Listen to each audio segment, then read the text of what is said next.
আসসালামু আলাইকুম। কারিগরি শিক্ষা অধিদপ্তর ও A2I এর যৌথ উদ্যোগে অনলাইন লাইভ ক্লাসে সবাইকে স্বাগতম।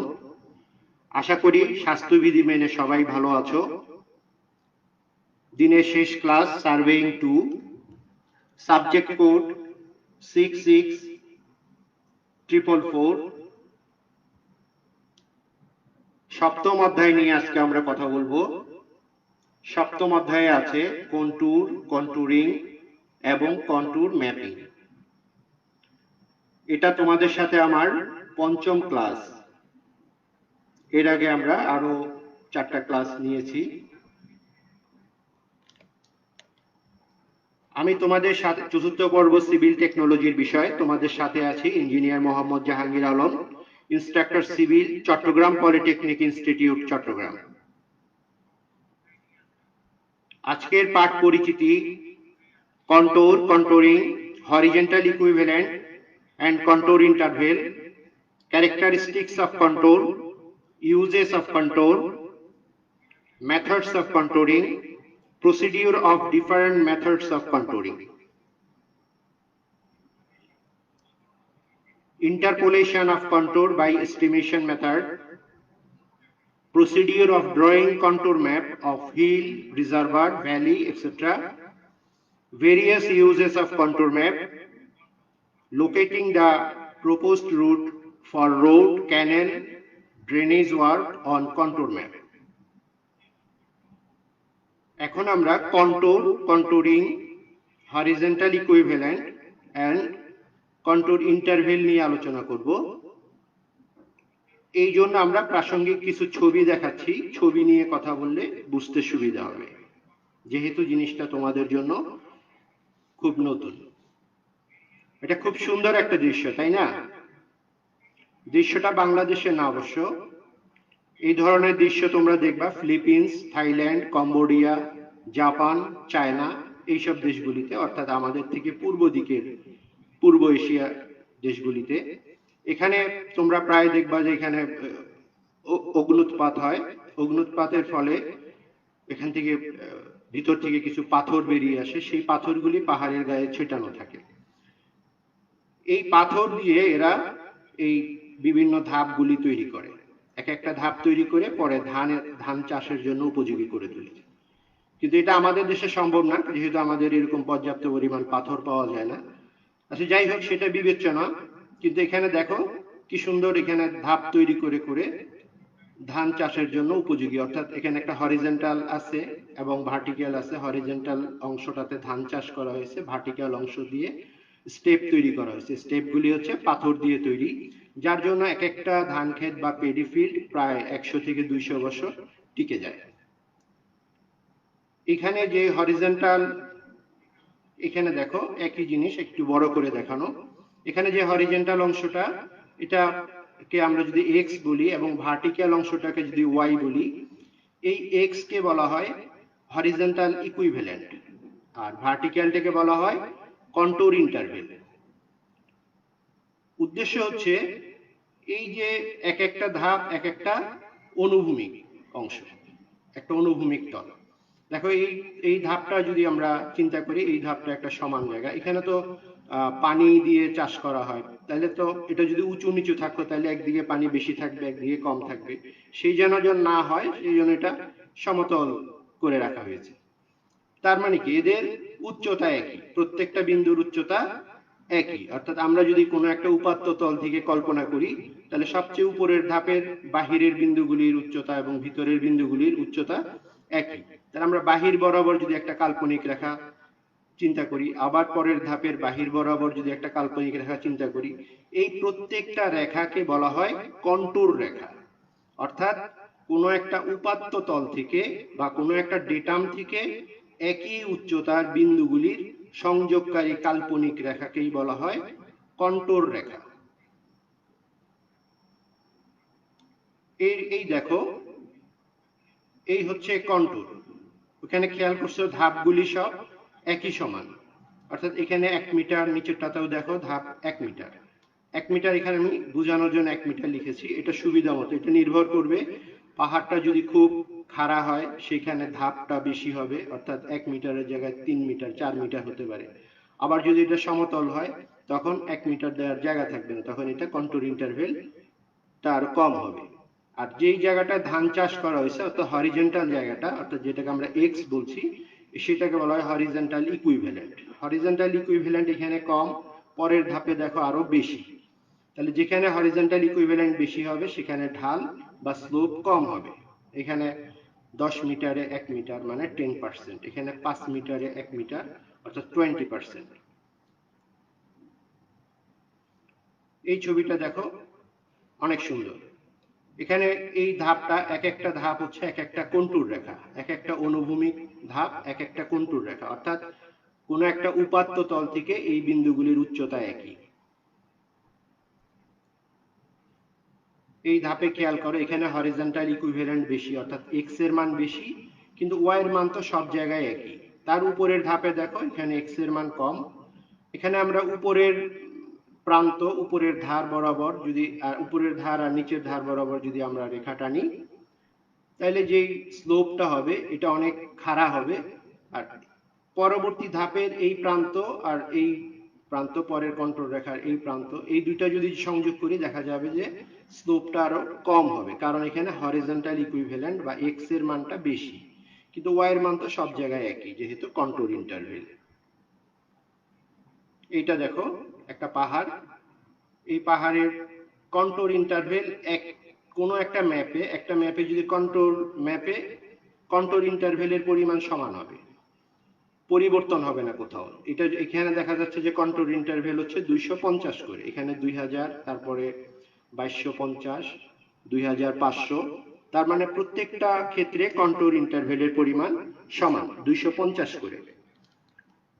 এখানে খাড়া যদি কম হতো, এটা যদি এত উঁচু পাহাড় না হতো, তাহলে কন্ট্রোল ইন্টারভেলের পরিমাণ আরো কম আসতো। যত বন্ধুর বা উঁচু নিচু হবে কন্ট্রোল ইন্টারভেলের পরিমাণ বেশি আসবে, পাহাড় যত স্লোপ কম হবে সেই ক্ষেত্রে কন্ট্রোল ইন্টারভেলের পরিমাণ কম দেওয়া হয়। এখানে দেখো এই বরাবর পানি এবং স্থলভাগ যেই বরাবর টাচ করছে সেই বরাবর যদি আমরা লেভেল যন্ত্র দিয়ে স্টাফ পার্ট নেই, অর্থাৎ পানি যে বিন্দুতে টাচ করছে দেখা যাবে যে স্টাফ পার্ট একই পাওয়া যাবে। একই স্টাফ পার্ট পাওয়ার অর্থ হচ্ছে ওই বিন্দুগুলির আরএল বা কোনো একটা উপাত্ত তল থেকে ওই বিন্দুগুলির উচ্চতা একই। আশা করি শোনা যাচ্ছে আমাকে।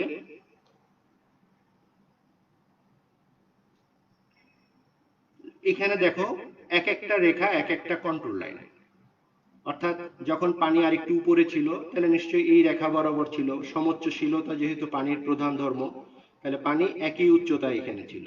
তারপর পানির উচ্চতা যখন নামছে তাহলে এক একটা জায়গায় যেহেতু দীর্ঘ সময় পানি থাকছে ঢেউয়ের কারণে এক একটা দাগ তৈরি হয়ে গেছে, তাহলে প্রাকৃতিক ভাবে আমরা কন্ট্রোল রেখা চিনতে পেরেছি।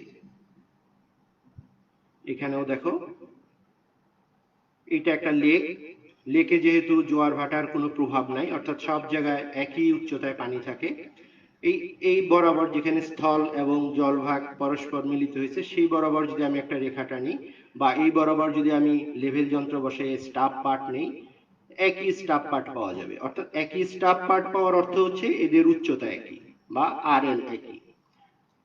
তাহলে এই পাশে আঁকলেও তাই আসবে। অনেক সুন্দর দৃশ্য, কিন্তু আমরা এটাকে আমাদের কন্ট্রোলের কাজে লাগিয়ে ফেললাম। এখন দেখি ভাষাগতভাবে কন্ট্যুর এবং কন্ট্যুরিং কি। কন্ট্যুর হচ্ছে যে কোনো উপাত্ত তল থেকে সম উচ্চতার বিন্দু সমূহে সংযোগকারী কাল্পনিক রেখাকে কন্ট্যুর বলে। নকশায় অঙ্কিত সমোন্নতি রেখাকে কন্ট্যুর লাইন বলে। কন্ট্যুর ম্যাপ তৈরি বা অঙ্কনের কৌশলই হচ্ছে কন্ট্যুরিং।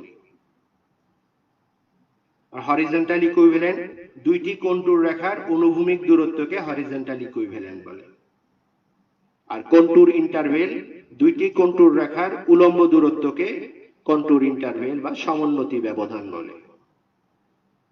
এখানে লক্ষ্য করো, এখানে বাম পাশে এই পাহাড়ের চিত্রটাতে বাম পাশে কন্ট্যুর ইন্টারভেলের পরিমাণ হরিজন্টাল ইকুইভ্যালেন্টের পরিমাণ খুব কম, যার জন্য এটা খাড়া, এই স্লোপটা খাড়া। কিন্তু এইদিকে হরিজন্টাল ইকুইভ্যালেন্টের পরিমাণ বেশি, যার জন্য এইদিকে ঢালটা আগের মতো খাড়া না।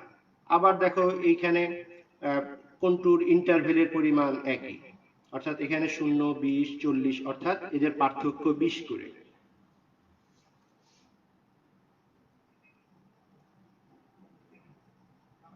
বৈশিষ্ট্য, কন্টুরের বৈশিষ্ট্য। কন্টুরের প্রতিটি বিন্দুর উচ্চতা কোনো একটা উপাত্ত তল থেকে সমান হবে।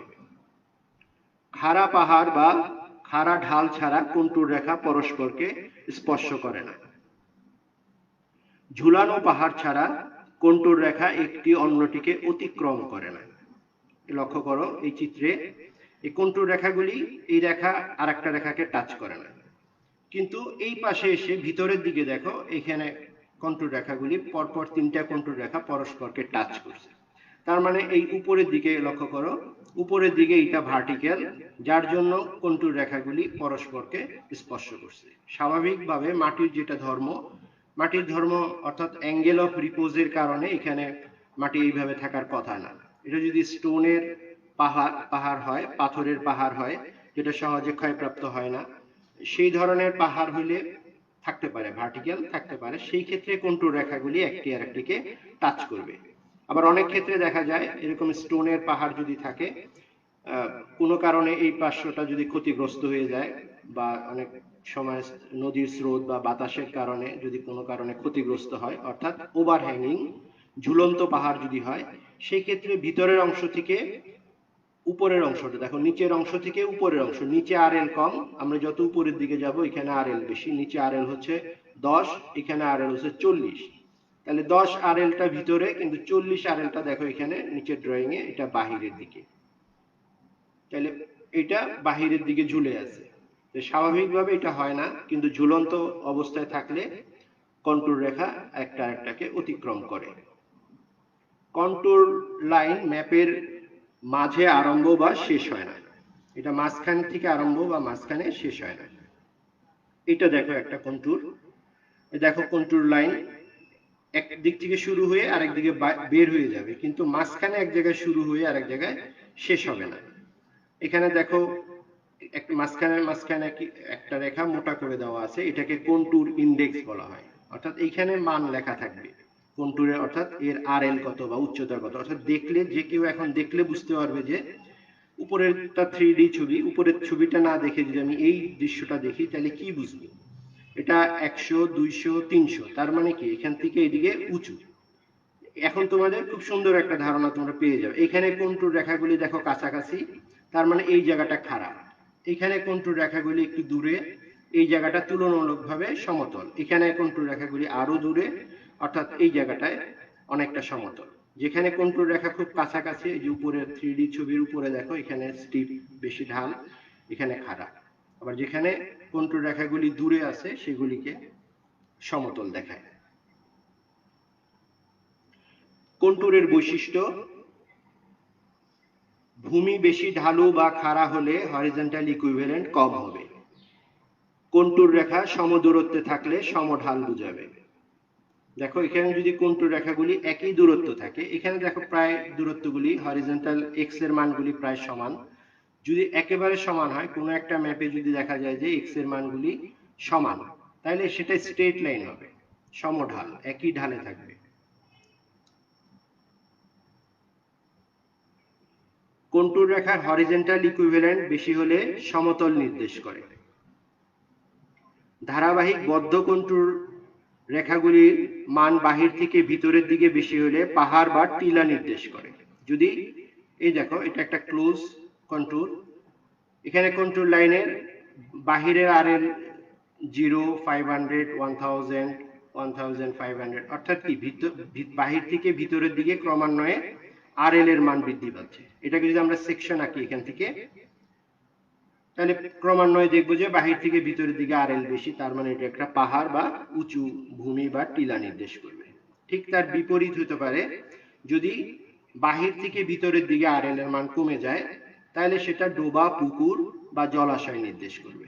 এখানে দেখো 100, 95, 90, 85 এভাবে বাহির থেকে ভিতরের দিকে ক্রমান্বয়ে কমে গেছে। তার মানে এটা একটা ডোবা বা পুকুর নির্দেশ করবে।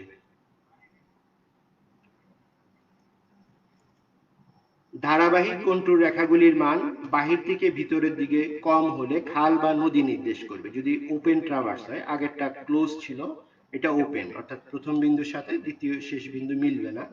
এরকম যদি কন্ট্যুর রেখাগুলি স্ট্রেট লাইন থাকে বা সোজা থাকে, সেই ক্ষেত্রে এখন দেখো ভিতরের আরএল 46, এরপর ক্রমান্বয়ে এদিকে বৃদ্ধি পেয়ে গেছে 46, 47, 48, 50, অনুরূপভাবে 46 থেকে 50, অর্থাৎ ভিতরে আরএল কম, বাহিরে আরএল বেশি।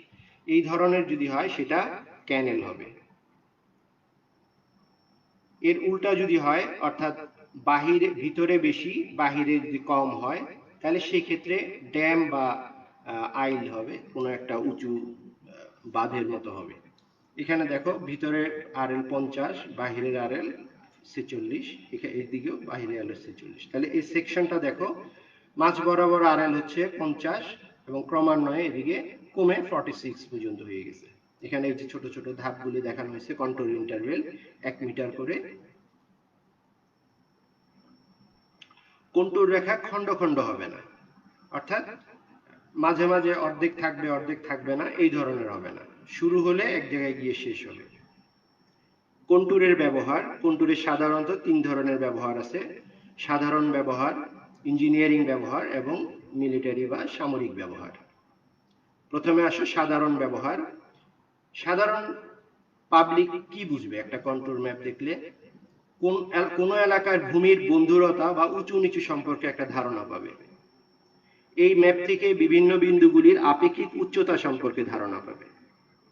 কোন স্থান থেকে কোন স্থান দেখা যাবে বা দেখা যাবে না, বা কোন অংশটা বাধাগ্রস্ত হবে, সেটা সম্পর্কে ধারণা পাওয়া যাবে। এটা একটা ত্রিমাত্রিক ম্যাপ, এতে দৈর্ঘ্য, প্রস্থ ও উচ্চতা জানা যায়। ইঞ্জিনিয়ারিং ব্যবহার, ইঞ্জিনিয়ারিং কাজে এটা প্রচুর ব্যবহার। বন্ধুর এলাকায় যে কোনো ইঞ্জিনিয়ারিং প্রকল্প, উঁচু নিচু এলাকায় ইঞ্জিনিয়ারিং প্রজেক্ট করতে গেলে সড়ক, রেলপথ, বাঁধ ইত্যাদির উপযুক্ত স্থান নির্বাচন করা। এই ম্যাপ থেকে মাটি কাটা ও ভরাটের পরিমাণ জানা যায়। এই ম্যাপ থেকে সহজে লেক, পুকুর, ডোবা বা নদীর ক্যাচমেন্ট এরিয়া, ক্যাচমেন্ট এরিয়া হচ্ছে যেই অংশের বৃষ্টিপাত হলে যেই অংশের পানি ওই ডোবা বা লেকে এসে জমা হবে, সেটাকে ক্যাচমেন্ট এরিয়া বলে। ক্যাচমেন্ট এরিয়া সম্পর্কে ধারণা পাওয়া যায় এবং জলাধারের ধারণ ক্ষমতা সম্পর্কে ধারণা পাওয়া যায়। এটা যদি একটা জলাধার ডোবা হয়, তাহলে ডোবার উপরের এরিয়া হচ্ছে এটা 100 লেখা, যেটা সেই বরাবর যে রেখাটা, এটা হচ্ছে উপরের অংশের এরিয়া। এরপরের 95 আরএল এর এরিয়া। তাহলে দেখ ক্রমান্বয়ে এরিয়াগুলি কমে গেছে। এরিয়াগুলি জানা যায় যদি যে কোনো পদ্ধতি হতে পারে, প্ল্যানিমিটার দিয়ে আমরা মাপতে পারি, বা অন্য যে কোনো পদ্ধতিতে যদি ক্ষেত্রফল বের করতে পারি, তাহলে আমরা এস্টিমেটিং এ মিন এরিয়া মেথড বা মিড এরিয়া মেথড, এই মেথডে আমরা এই দুইটা এরিয়া থেকে, এবং ডেপথ যেহেতু জানা আছে এখানে 90 আর 95 আর 100, তার মানে ডেপথ হচ্ছে 5 মিটার। তাহলে এই পদ্ধতিতে উপরের সেকশনের উপরের ফালির ভলিউম বের করতে পারবো। এইভাবে প্রত্যেকটা ফালির ভলিউম বের করে টোটাল ভলিউম বের করতে পারবো। এই ম্যাপ থেকে ধারাবাহিকভাবে বন্যায় আক্রান্ত স্থানসমূহ চিহ্নিত করা যায়। অর্থাৎ কোনো এলাকায় যদি বন্যা ক্ষতিগ্রস্ত হয়, তাহলে কন্ট্যুর ম্যাপ দেখলে বোঝা যাবে যে কোন এলাকা আগে প্লাবিত হবে এবং কোন এলাকা প্লাবিত না হওয়ার সম্ভাবনা আছে। তাহলে সেইভাবে প্রয়োজনীয় ব্যবস্থা গ্রহণ করা যায়। বর্তমান ভূমিরূপ বা বর্তমান ল্যান্ডস্কেপ ঠিক রেখে, অর্থাৎ এখন পরিবেশগত কারণে মাটি কাটা যেহেতু বন্ধ, পাহাড় কাটা বন্ধ, সেই জন্য ভূমিরূপ ঠিক রেখে কোনো প্রকল্প বাস্তবায়নে এটি খুবই প্রয়োজন। বিশেষ করে পাহাড়ি এলাকা বা উঁচু নিচু এলাকায় কোনো প্রকল্প বাস্তবায়ন করতে গেলে অবশ্যই কন্ট্যুর ম্যাপ সাথে জমা দিতে হবে। কন্ট্যুরের ব্যবহার, সামরিক ব্যবহার, সৈন্যদের আত্মরক্ষার জন্য উপযুক্ত স্থান নির্বাচন, সমরাস্ত্র, খাদ্য ইত্যাদি গুদামজাতকরণের উপযুক্ত স্থান নির্বাচন, শত্রু সেনার গতিবিধি লক্ষ্য রাখার জন্য উপযুক্ত স্থান নির্বাচন, যুদ্ধ কৌশল, ভারী অস্ত্র স্থাপন, সৈন্য স্থানান্তরের প্রক্রিয়া নির্ধারণ, অর্থাৎ কোন দিকে মুভমেন্ট করবে, যেহেতু এটা উঁচু নিচু জায়গা, বিপক্ষ বাহিনী থেকে কিভাবে আড়াল হয়ে নিজেরা সুসজ্জিতভাবে সংরক্ষিতভাবে থাকতে পারবে সেটা ব্যবস্থা গ্রহণ করা যায়, সিদ্ধান্ত নেওয়া যায়। কন্টুর জরিপের পদ্ধতি,